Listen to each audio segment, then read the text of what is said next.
Thank you. Good morning, ladies and gentlemen. I've asked to speak with you today to inform you of recent events related to research drugs being purchased via the internet. It is our duty to inform and educate parents and the general public in order to prevent a reoccurrence of this nature.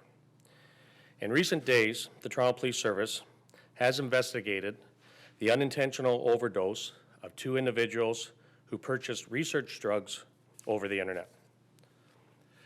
The victims may have purchased the substances with the belief that they could use them as in a recreational manner. These incidents are of great concern to the Toronto Police Service, and there exists a need to warn the public of the potential dangers with the recreational use of research drugs. Some of these dangers are what I describe as follows. One, the consumption of any drugs or chemicals is not without its own risks. Two, consuming substances based on the anecdotal advice from uncredited sources referenced on the internet may lead to a false sense of safety for those who want to use it. Three, consumers have no way of knowing if the substance received is actually the substance which it's purported to be. We see this often from incidents involving drugs that are found to contain numerous harmful and carcinogenic substances. Furthermore, consumers have no way of knowing the concentration or the purity of an acquired substance which may lead to an accidental overdose. I have to further caution that one has no idea how they will react to a substance or even what pre-existing condition that they may have that could affect them through this type of consumption. We need the public in general, and certainly parents, to understand that ingesting these substances in conjunction with alcohol, controlled or uncontrolled substances may be hazard to health and can even be lethal. In relation to the incidents that I came across the police attention, the substances that were purchased over the internet were two.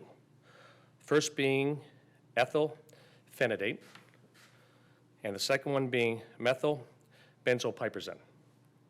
It is believed that the two victims of these overdoses purchased these substances with the belief that the effect of the drugs they were taking would mimic that of cocaine and ecstasy. The Toronto Police Service is currently working with Health Canada, the Public Prosecution Services of Canada, and other police agencies.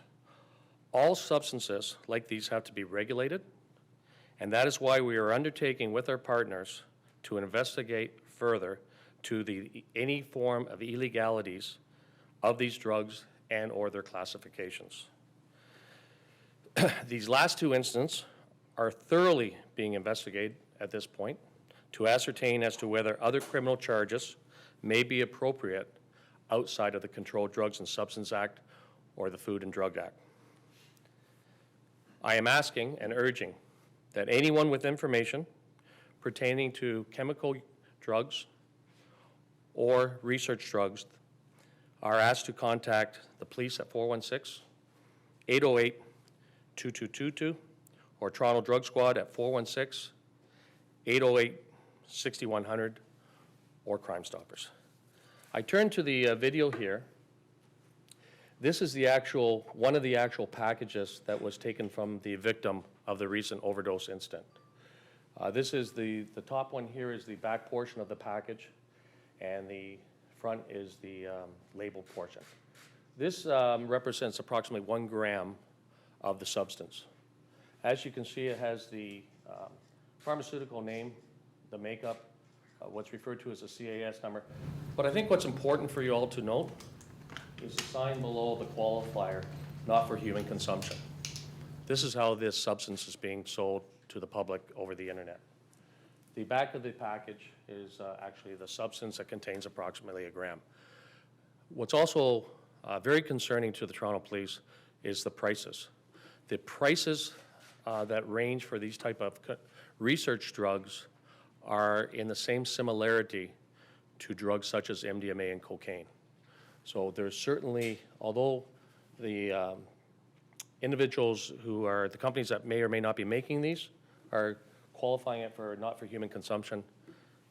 Individuals are purchasing these, and parents definitely have to understand that the cautions involved in young individuals purchasing these with unknown. I have a package here. This is the package of the actual drug that was taken, and again, you look at this compared to taking a prescription drug or any other type of medicine, and you certainly wouldn't want anyone purchasing in a form of this matter. There's no quality control matter or issues in relation to this. So again, the Toronto Police are continuing to investigate this, but today I stand before you as a public awareness and alert, and again, I urge parents to do their best, and we are going to work with the public on educating our young people of the dangers of buying chemical or research drugs on the internet. They do not know what they're buying.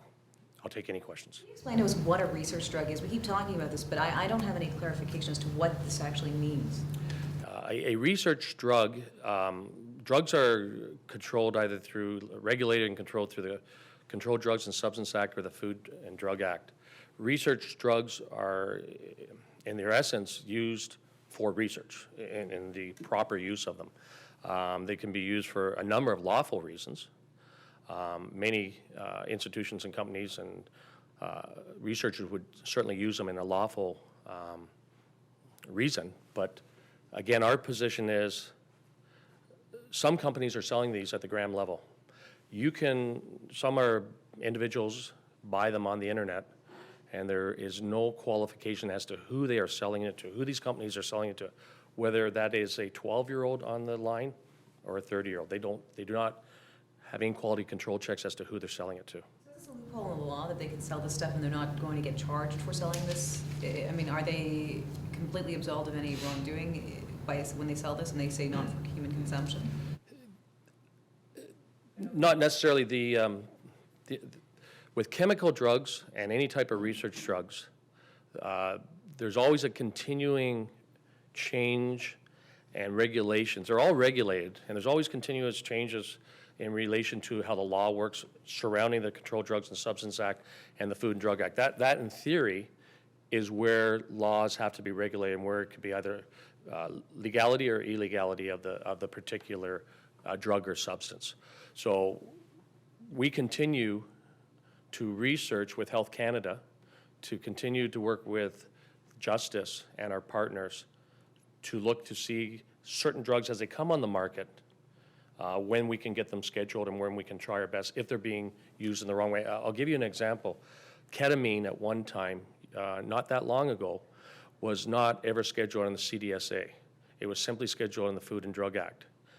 When we started to see in law enforcement the illegal use and consumption of it and the dangers of it, police, health, justice worked with Parliament to get it scheduled into the CDSA. So this is the ever-changing issues in relation to the law. So these particular drugs, for instance, they don't require DIN numbers for sale to the public. I mean, I'm just trying to figure this out because I remember the Codex Alimentarius, all this other stuff, but the DINs for these, how they don't need them to sell them? They need to be registered with a CAS number, but because of and you'll see that below, the CAS number, any type of substance or drug that is being used or sold for whatever means, legal included, has to have a CAS number.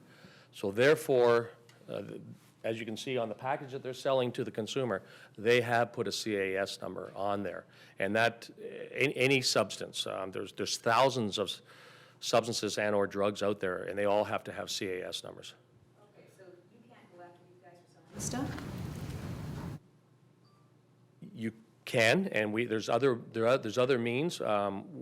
If you purport a product to be something other than it is, in fact, if you purport it to be for recreational use, and at that point, there's a charge for that because you're holding it out to be something for recreational use.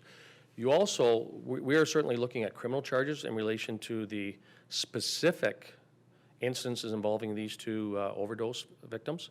We are certainly looking, working with officers from 23 Division early in the investigation in relation to potential criminal charges arising from this. I can't say there will be, but we're actively working with 23 Division. How many samples like this would you say are being sold every day in Canada? I can't qualify for Canada. I can tell you from Toronto perspective, once again, this is a fairly new area that we're seeing. So like anything in relation to drugs, and especially chemical or party drugs, once we become aware of it, we certainly start to be active in the investigation center research.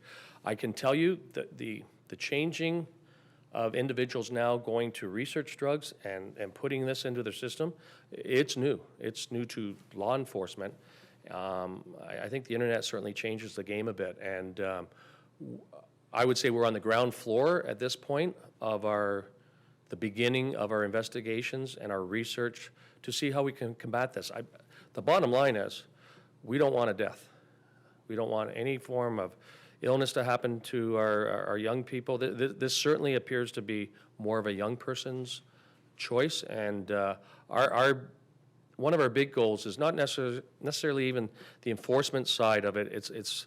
We got to get our message out to the parents, to the schools, and that's going to be what we're doing. We're already working with the OAC, Ontario Association of Chiefs of Police, put out a message yesterday. Toronto Police, of course, I stand before you today. We have to educate our own officers as well. We're doing that as we speak this week because our officers have to learn.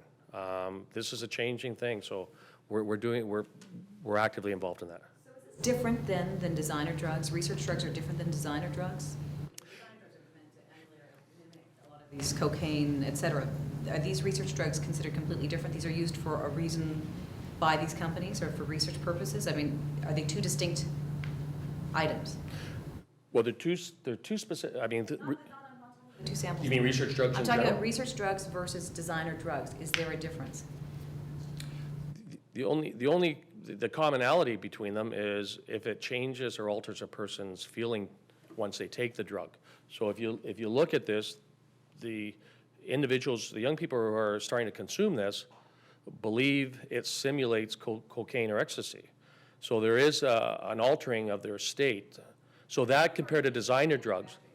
Making and manufacturing these designer drugs, they're designing it ostensibly to mimic cocaine, et cetera. These research drugs, it seems, from what I understand, that they're being designed for a different purpose, for something research-oriented. So they're not designer drugs, so to speak. They Absolutely. Just have a side effect that's... You're correct, similar. absolutely. Okay. The source of when they're made and what they're properly should be utilized as is simply research.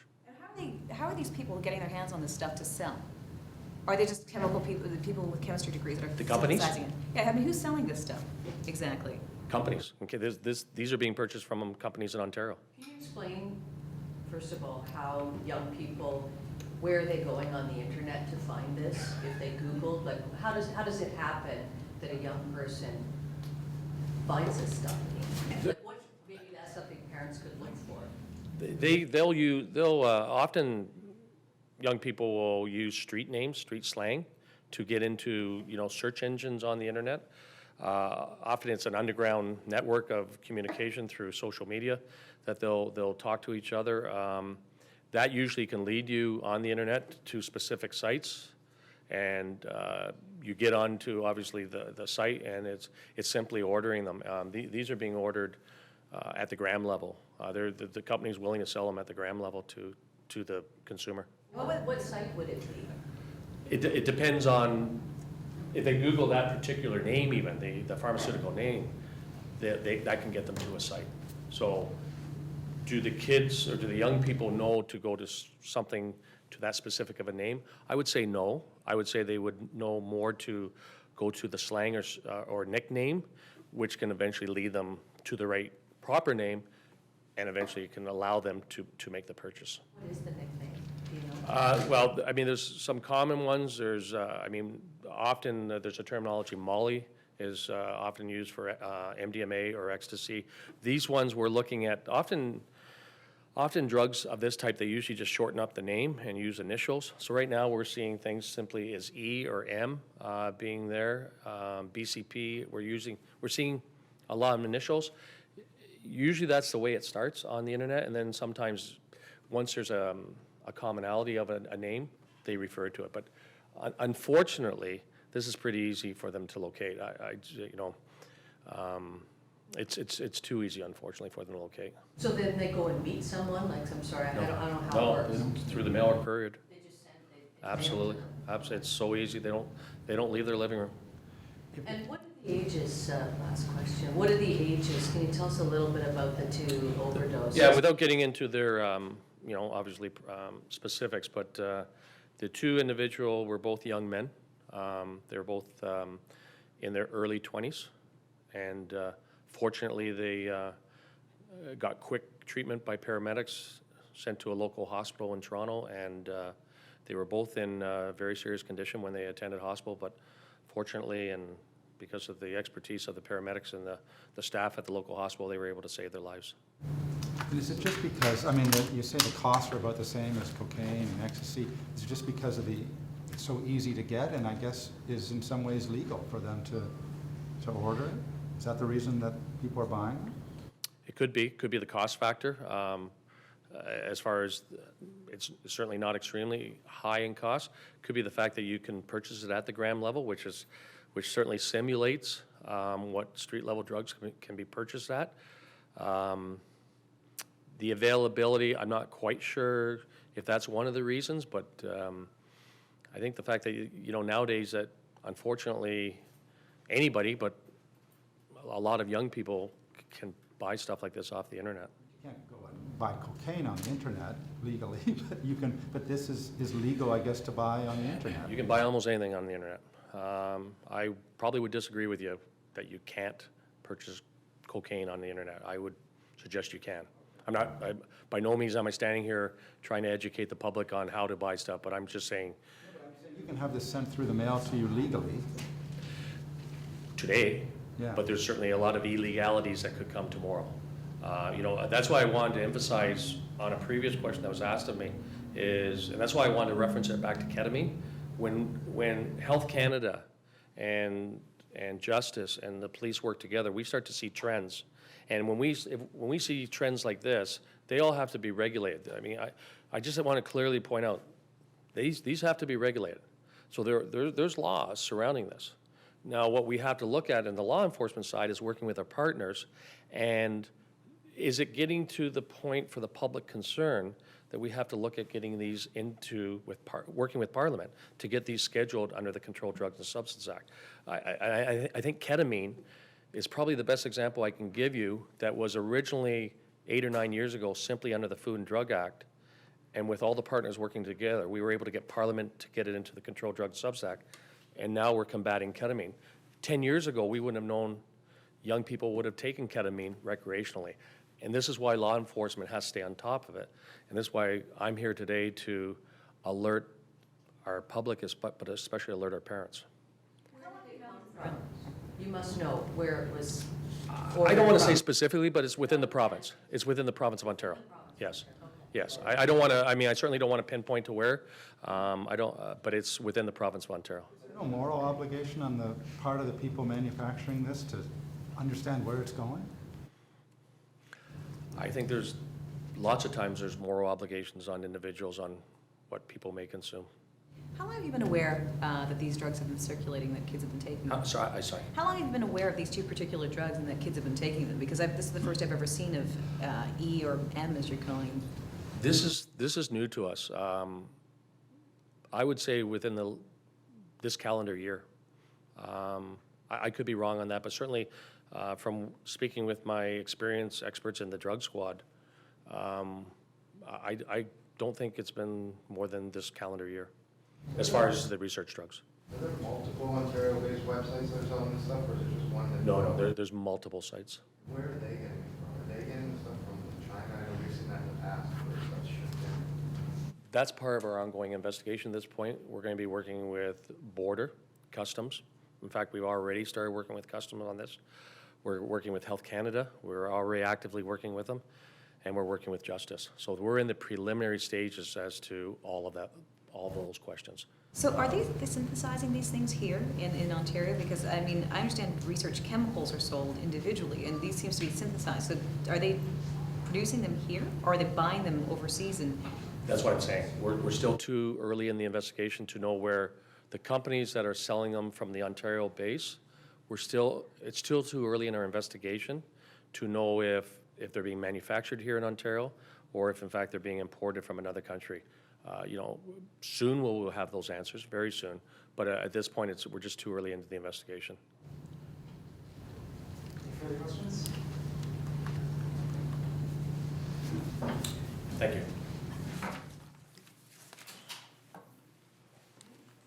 Thank you very much, and that concludes today's conference. The news release will be available online, and these photos as well.